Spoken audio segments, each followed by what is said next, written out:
17,000 feet की ऊंचाई पर जहां ऑक्सीजन भी मुश्किल से मिलती है, वहां एक फौजी की आत्मा आज भी अपनी ड्यूटी निभाती है।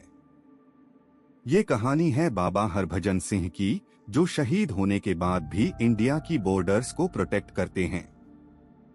1968 में एक ट्रैजिक एक्सीडेंट में उनकी मौत हो गई थी, लेकिन उनकी आत्मा ने कभी बॉर्डर छोड़ना नहीं। इंडियन आर्मी के जवानों ने खुद देखा है, उन्हें महसूस किया है उनकी प्रेजेंस को। कुछ कहते हैं ये सिर्फ कहानी है, लेकिन जो लोग वहां ड्यूटी करते हैं उनके लिए बाबा हरभजन सिंह एक लिविंग लेजेंड है।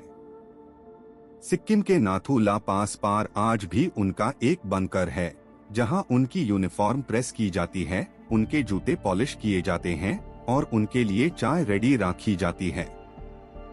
आर्मी ऑफिशियली उन्हें ऑनोररी कैप्टन का दर्जा देती है। हर महीने उनका सैलरी अकाउंट क्रेडिट होता है। उनका नाम रोल कॉल में आज भी लिया जाता है।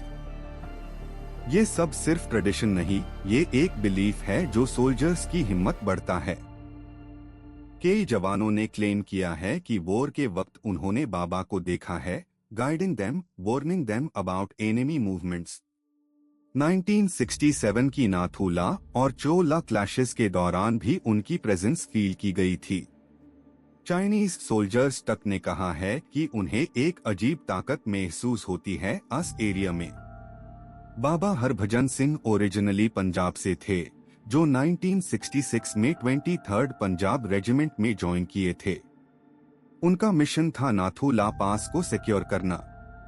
अक्टूबर 1968 में एक रूटीन पेट्रोल के दौरान एक ग्लेशियल स्ट्रीम क्रॉस करते वक्त वो अपने म्यूल के साथ बह गए। 3 दिन तक उनकी बॉडी ढूंढी गई। जब मिली तब तक उनकी डेथ हो चुकी थी। लेकिन कहानी यहाँ से शुरू होती है। उनकी डेथ के कुछ दिन बाद उनके एक फेलो सोल्जर को सपने में बाबा ने दर्शन दिए और बताया कि उनका लास्ट राइट्स कहाँ करना है। उसने ये बात अपने सीनियर्स को बताई। पहले तो किसी ने विश्वास नहीं किया, लेकिन जब मल्टीपल सोल्जर्स ने सेम ड्रीम रिपोर्ट किया, तब आर्मी ने इन्वेस्टिगेशन शुरू की। एग्जैक्टली वहां से उनकी बॉडी रिकवर हुई जहां बाबा ने सपने में बताया था। तभी से ये सिलसिला शुरू हो गया। सोल्जर्स रिपोर्ट करने लगे कि उन्हें नाइट पैट्रोल्स में एक फिगर दिखता है जो उन्हें गाइड करता है डेंजरस टेरेन्स पर। कुछ ने कहा कि एनिमी मूवमेंट से पहले उन्हें एक वार्निंग फील होती है। 1975 में जब एक मेजर चाइनीज इंट्रूजन अटेम्प्ट हुआ, तब एक यंग लेफ्टिनेंट ने क्लेम किया कि एक बुजुर्ग फौजी ने उन्हें एग्जैक्ट पोजीशन बताई जहां एनिमी आ रही थी। जब रीइंफोर्समेंट्स आई, वो फिगर गायब था। लेफ्टिनेंट ने जब फोटो दिखाई गई बाबा की, उसने तुरंत पहचान लिया।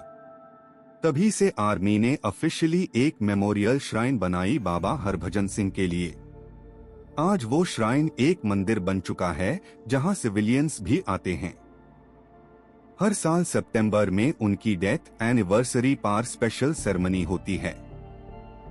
उनका बनकर मेंटेन किया जाता है जैसे वो वहां रहते हो। Bed neat and clean, uniform तैयार, मेडल्स डिस्प्ले, सब कुछ प्रोटोकॉल के मुताबिक। आर्मी के रिकॉर्ड्स में भी उनका नाम आज भी एक्टिव है। प्रमोशन भी मिलती है पोस्ट्यूमसली। ये रिस्पेक्ट है या पैरानॉर्मल रियलिटी, ये डिबेट का विषय है। लेकिन जो फैक्ट है वो ये कि थाउजेंड्स ऑफ सोल्जर्स ने उनकी प्रेजेंस फील की है। उनसे हिम्मत मिली है सबसे टफ कंडीशंस में। साइकोलॉजिस्ट्स कहते हैं ये कलेक्टिव बिलीफ है जो मोरल बूस्ट करता है। स्केप्टिक्स कहते हैं ये सिर्फ सुपरस्टिशन है। लेकिन जब आप 17,000 फीट पर -30 डिग्री में ड्यूटी कर रहे हो, एनिमी बॉर्डर से सिर्फ फ्यू मीटर्स अवे, तब आप हर तरह की हिम्मत की जरूरत होती है। और अगर ये बिलीफ सोल्जर्स को स्ट्रॉन्ग बनती है, तो ये बिलीफ हाई सच है उनके लिए। बाबा हरभजन सिंह की कहानी सिर्फ एक गोस्ट स्टोरी नहीं है, ये एक सिंबल है डेडिकेशन का, ड्यूटी का और देश प्रेम का।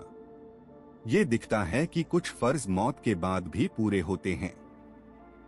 आज भी जब सोल्जर्स नाथू ला पास से गुजरते हैं वो बाबा को सैल्यूट करते हैं, उनका आशीर्वाद लेते हैं और ये ट्रेडिशन कंटिन्यू रहेगा जब तक ये बॉर्डर है, जब तक ये देश है। क्योंकि बाबा हरभजन सिंह सिर्फ एक नाम नहीं, एक विश्वास है जो सोल्जर्स को जीने और मरने की ताकत देता है।